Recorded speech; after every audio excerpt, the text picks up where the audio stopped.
오늘의 주요 뉴스입니다. 어제 오후 서울 일부 지역에 시간당 70mm 안팎의 비가 쏟아지면서 극한호우를 알리는 긴급재난 문자가 처음으로 발송됐습니다. 전국을 강타한 집중호우에 한 명이 숨지고 한 명이 실종되는 인명피해와 함께 주택과 차량 침수도 곳곳에서 잇따랐습니다. 남해안 대부분 지역에 호우특보가 내려진 가운데 오늘은 남부지방을 중심으로 벼락과 돌풍을 동반한 강한 비가 내리겠습니다. 홍수 피해를 막기 위해 섬진강댐도 오늘 오후 3년 만에 수문을 열 예정입니다. 오늘부터 TV 수신료 2,500원을 빼고 전기요금을 낼 수 있습니다. 한전은 수신료를 내지 않더라도 단전 등 강제 조치를 하지 않을 방침인데 KBS는 수신료 분리 징수 결정에 대해 헌법 소원을 내겠다고 밝혔습니다. 마이크로소프트가 게임 업체 블리자드를 인수하려는 계획에 청신호가 켜졌습니다. MS의 블리자드 인수 작업을 일시 중단해달라는 미 연방거래위원회의 가처분 신청이 기각된 건데 법원은 인수로 인해서 게임 산업의 경쟁 약화가 이루어진다는 것에 대한 근거를 찾기 어렵다고 밝혔습니다. 은퇴한 과학자들이 털을 잡고 함께 모여지는 하회 과학자 마을이 2년 뒤 경북 안동에 조성됩니다. 일선에서 물러난 과학자의 열정과 지식을 옮겨와 지역 발전의 원동력으로 삼겠다는 건데 벌써 150명이 넘는 과학자가 관심을 보이고 있습니다.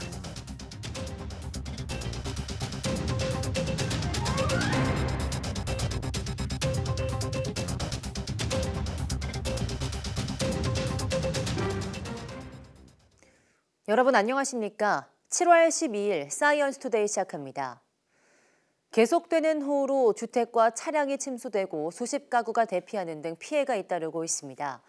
중앙재난안전대책본부의 오늘 오전 6시 기준 피해 집계를 보면 강원 원주와 경기 광주에서 주택 6곳이 일시 침수됐고 부산 해운대구에서 차량 7대가 물에 잠겼습니다.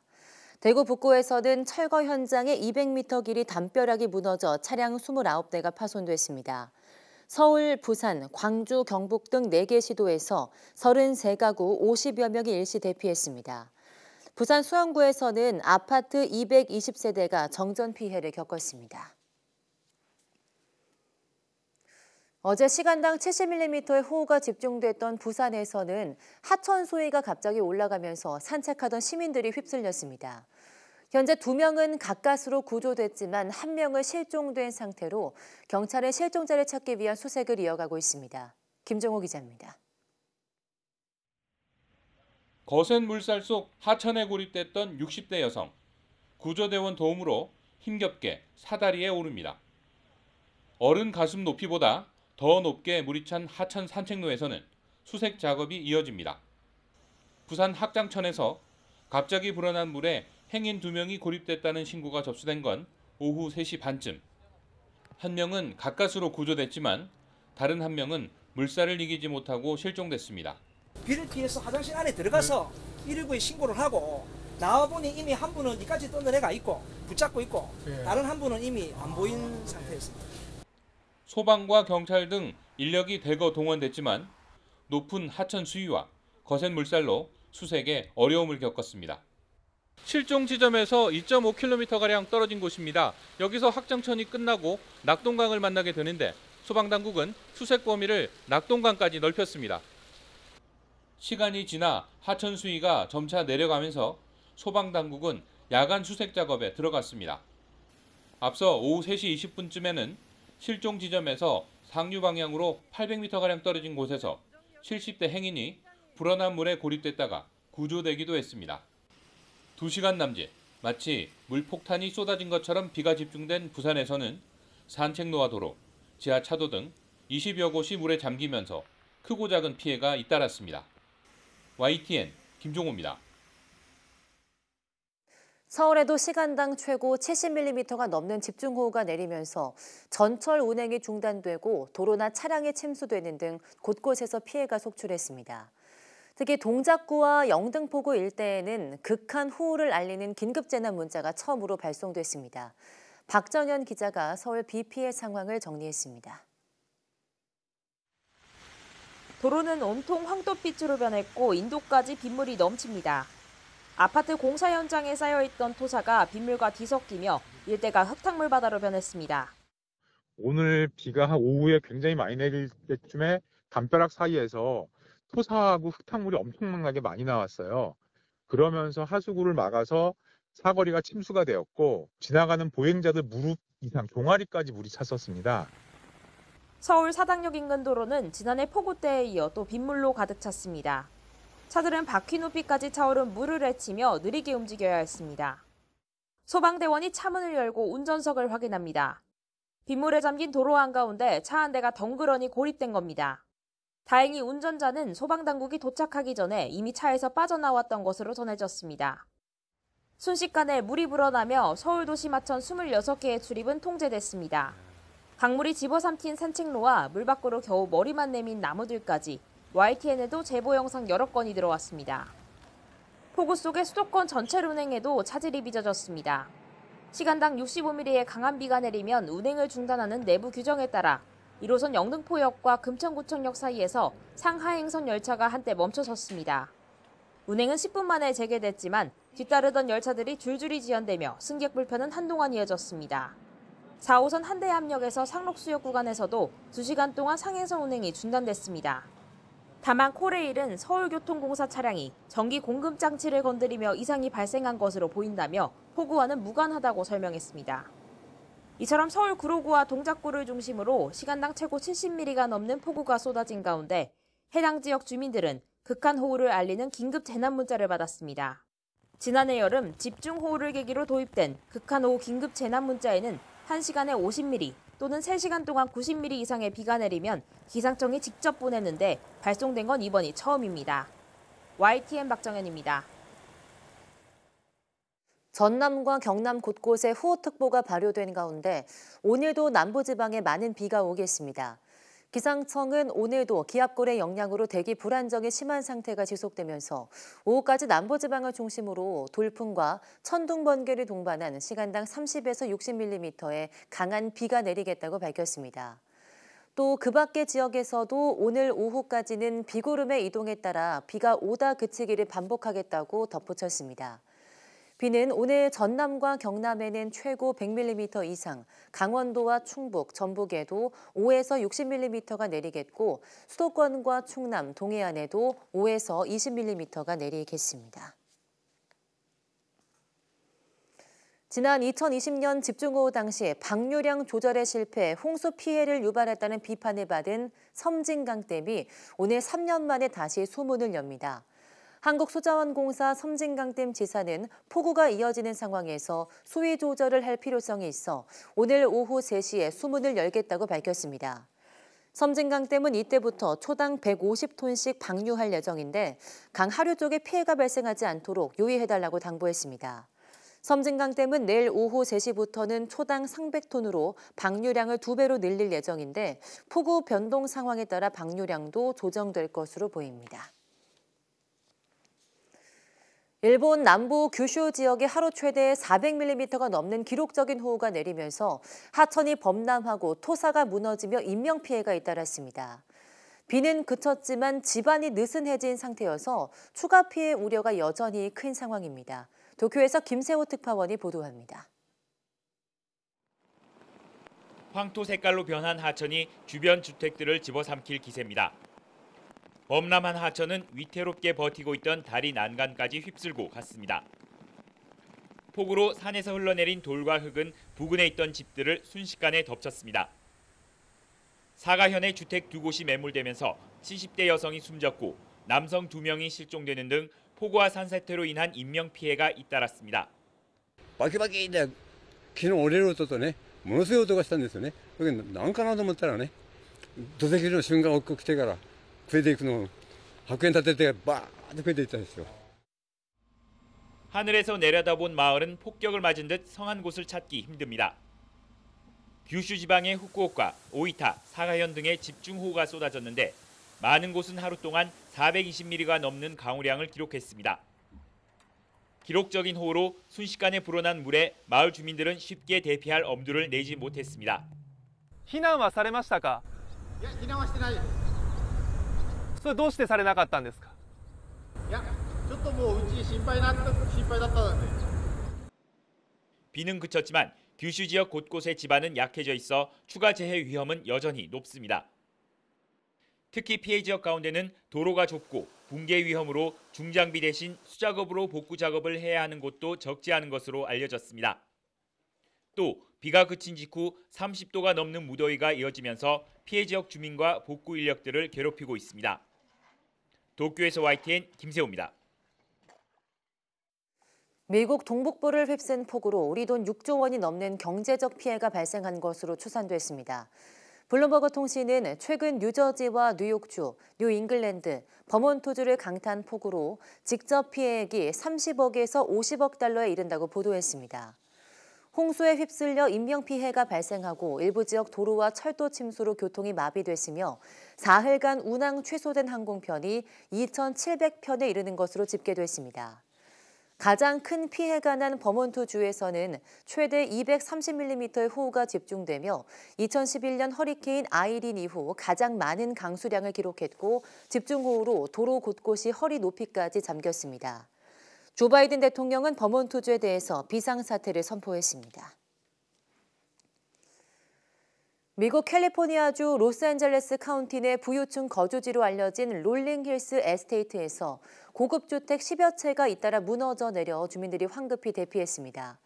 LA 카운티 소방국에 따르면 해당 지역의 지반이 움직이며 주택 12채의 벽에 금이 가면서 무너지기 시작해 적색경보가 발령돼 주민 16명이 대피했습니다. 다행히 아직 인명피해는 확인되지 않았습니다. LA 카운티는 원인도 모르고 땅의 움직임이 언제 멈출지도 모른다면서 지난 겨울 폭우로 지하에 물이 스며들면서 사고가 났을 가능성이 있다고 설명했습니다.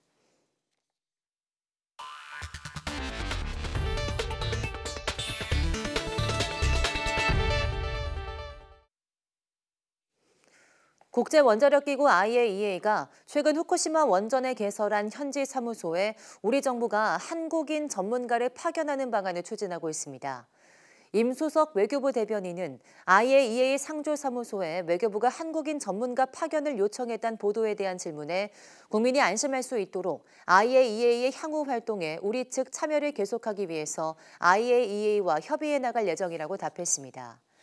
다만 현장 사무소 활동이 확정되지 않은 상황이라며 아직 구체적인 협의를 진행할 단계는 아니라고 덧붙였습니다. IAEA는 현지 사무소를 통해 방류 현장을 확인하며 안전성을 살핀다는 방침인데 라파엘 그로시 IAEA 사무총장이 지난 8일 방한중 박진 외교부 장관과 만났을 당시 한국인 전문가의 사무소 참여 문제에 대해 논의가 이루어진 것으로 전해졌습니다. TV수신료와 전기요금을 분리징수하는 법안이 국무회의를 통과하면서 오늘부터 TV수신료 2,500원을 빼고 전기요금을 낼 수 있습니다. 한전은 전기요금만 내더라도 단전 등 강제 조치를 하지 않을 방침입니다. 보도에 박홍구 기자입니다. 정부는 한덕수 국무총리 주재로 국무회의를 열어 전기요금과 TV수신료를 분리징수하는 내용의 방송법 시행령 개정안을 의결했습니다. 이 법안은 순방 중인 윤석열 대통령이 제거하면서 시행에 들어가게 됐습니다.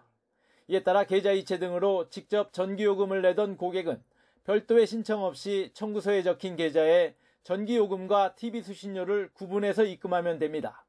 고객이 전기요금만 납부하면 TV수신료는 미납 처리됩니다.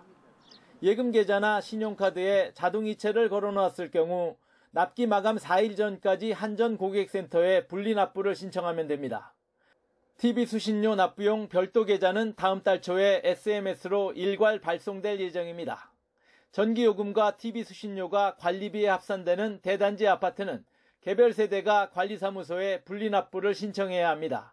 한전은 관리사무소 등에 협조를 요청할 계획이지만 시행에는 다소 시간이 걸릴 전망입니다. 시행령이 바뀌었어도 TV를 가진 전기 사용자는 수신료를 내야 할 의무가 있지만 한전은 수신료를 내지 않더라도 단전 등 강제 조치에 나서진 않을 방침입니다. 현행 통합징수체계의 틀 안에서 분리납부도 가능하게 한 과도기는 두세 달 정도가 걸릴 전망입니다. 이후 이르면 10월부터는 TV수신료와 전기요금이 완전히 별도의 고지서로 분리징수됩니다. 하지만 징수 비용 등을 놓고 한전과 KBS 간에 분쟁이 벌어질 수도 있습니다. KBS는 수신료 분리징수로 사회적 혼란과 국민 불편이 가중될 것이라며 헌법 소원을 내겠다고 밝혔습니다. 하지만 한덕수 총리는 국무회의에서 분리징수로 국민이 수신료 납부 사실을 명확히 알고 수신료에 대한 관심과 권리의식이 높아질 것이라고 말했습니다. YTN 박홍구입니다. 게임업체 블리자드를 인수하려는 마이크로소프트 계획에 청신호가 켜졌습니다. 캘리포니아 연방법원의 제클린 스콧 콜리 판사는 MS의 블리자드 인수 거래를 중단하도록 금지 명령을 내려달라는 미 연방거래위원회의 가처분 신청을 기각했습니다. 콜리 판사는 결정문에 MS의 블리자드 합병이 클라우드 게임 시장 등에서의 경쟁을 실질적으로 감소시킬 가능성에 심각한 의문이 제기되지 않는다고 썼습니다. 브래드 스미스 MS 부회장은 성명에서 빠르고 철저한 결정을 내려준 법원에 감사하다며 규제 당국의 우려를 해소하기 위해 협력적으로 일할 것으로 약속한다고 밝혔습니다. 반면 연방거래위 측은 이번 합병이 게임업계에 미칠 명백한 위협을 고려할 때 이번 결과는 실망스럽다며 시장 경쟁과 소비자 보호를 위한 싸움을 계속하기 위한 계획을 곧 발표할 것이라고 말했습니다. 미국 의회에서 인공지능 규제 논의가 본격화하는 가운데 국방부가 국가안보를 위해 인공지능 개발과 사용이 중요하다는 의견을 냈습니다. 캐서린 힉스 국방부 부장관은 AI가 국가안보에 미치는 영향을 주제로 개최한 기밀 브리핑에서 신속하고 충분한 규모로 AI를 채택하려는 국방부 노력에 대한 의회의 지원을 강조할 거라고 블룸버그 통신은 전했습니다. 또 국방부가 AI 관련 노력의 선구자로 학계와 산업의 도움 속에서 AI를 작전에 도입하고 있다는 점도 언급할 것이라고 관계자는 말했습니다. 블룸버그 통신은 국방부가 드론이나 위성이 찍은 이미지를 자동으로 식별하는 것을 포함해서 수백 개의 AI 프로젝트를 개발하고 있다고 전했습니다. 반도체 세정 장비 기술을 중국에 유출한 혐의로 지난 2월 징역형을 선고받은 삼성전자 자회사 전 직원이 또 다른 기술 유출 혐의로 1심에서 징역형을 선고받았습니다.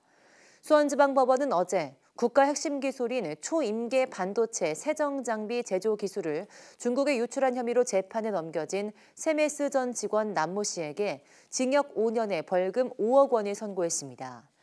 또 남 씨가 세메스에서 퇴직한 뒤 지난 2019년 설립한 반도체 장비 제조업체 법인에도 벌금 10억 원을 내라고 주문했습니다. 재판부는 범행에 가담한 기술 유출 브로커와 세메스 협력사 대표 등 4명에게도 징역 2년에서 4년을 선고하고 각각 벌금 300만 원에서 3억 원을 내라고 판결했습니다. 경북 안동에 은퇴과학자 마을이 만들어집니다. 은퇴과학자들의 꺼지지 않는 열정과 지식을 옮겨와서 지역 발전의 원동력으로 삼겠다는 계획인데요. 이윤재 기자가 취재했습니다. 호수가 내려다 보이는 너른 땅. 2년 뒤 이곳에 과학자들이 터를 잡고 지낼 하회 과학자 마을이 들어섭니다. 경상북도가 은퇴했거나 은퇴를 앞둔 과학자를 끌어들이려고 집단 주거단지 조성에 나섰습니다. 연구 역량이나 열정이 식지 않은 과학자를 지역에 거주하게 하면서 지역 발전에 활용하겠다는 겁니다. 일선에서 물러난 과학자도 자신의 연구를 이어가는 건 물론 연구 성과를 지역에 적용해 볼 수 있다는 점에서 반기고 있습니다. 의향이 없었으면 제가 석자연구원 1호 2촉을 받지 않았겠죠. 제가 나름 역할을 할 수 있고 도움을 줄 수 있다는 생각에서 기꺼이. 다른 지역에서 비슷한 시도가 있었지만 주거지를 분양하는 방식으로 사업을 추진하면서 성과를 얻지 못했습니다. 경상북도는 이런 문제를 따져 주거지를 무상으로 제공하는 대신 눈에 보이지 않는 가치를 끌어오는 데 초점을 맞췄습니다.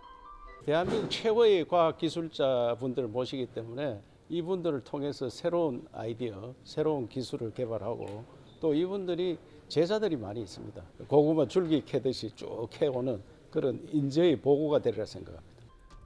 50가구를 만드는데 벌써 150명이 넘는 과학자가 관심을 보였고 전국 확산도 기대됩니다. 60세, 65세 돼서 경력을 딱 끝내고 아무 일도 안 하시는 거는 진짜 국가적으로 굉장히 낭비라고 생각하거든요. 일단 경북도에서 시작을 해서 좋은 선례를 남겨주시면 아마 전국으로 확산되지 않을까. 지역 발전의 자양분으로 삼겠다는 지자체의 새로운 시도에 얼마나 많은 과학자가 호응할지 관심이 쏠립니다. YTN 이윤재입니다. 한국은행 금융통화위원회가 내일도 기준금리를 동결할 거란 전망이 우세합니다. 다만 가계대출 오름세가 심상치 않아 걱정입니다. 김지선 기자입니다. 지난 2월부터 줄곧 3.5%로 묶였던 우리 기준금리. 이번 회의에서도 현 수준을 유지할 거란 전망이 우세합니다. 채권 전문가 10명 가운데 9명은 이번 달 기준금리가 동결될 것으로 내다봤습니다. 지난달 물가 상승률이 2%대로 내려온 데다 새마을금 고발 금융 불안 우려가 커진 상황에서 굳이 인상을 택할 이유가 없기 때문입니다. 이번에도 동결한다면 4차례 연속입니다. 그래서 물가 상승률 측면에서는 기준금리를 더 올릴 필요는 없고 현재 수준을 유지하는 것만으로도 물가가 빠르게 하락하고 있기 때문에 이런 부분에서 물가 상승률을 고려했을 때는 추가적으로 기준금리를 올릴 필요는 없다고 보고요. 하지만 다시 고개를 들고 있는 가계부채는 걱정입니다. 올해 들어 은행 가계대출이 큰 폭으로 감소하나 싶더니 4월부터 주택담보대출을 중심으로 다시 늘기 시작한 겁니다. 동결을 택했던 지난 5월 금융통화위원회에서도 이런 우려가 나왔습니다. 추세적으로 자리를 잡을 그럴 위험이 있다면 저는 한국은행뿐만 아니라 지금 저희 기재부 또 감독당국 모두 가계부채를 GDP 대비로 올라가지 않도록 관리하는 것은 중요하다는 데서 공감대가 있는 것으로 생각합니다. 미국이 한 번 이상 추가 금리 인상을 예고한 만큼 한미금리 역전폭이 2%포인트 넘게 벌어질 수 있는 건 변수입니다. 그럴 경우 외국인 투자 자금이 빠져나가며 환율도 출렁일 수 있기 때문입니다. 그런 만큼 우리도 동결은 하되 한 차례 인상 가능성을 열어둘 거로 보입니다. YTN 김지선입니다.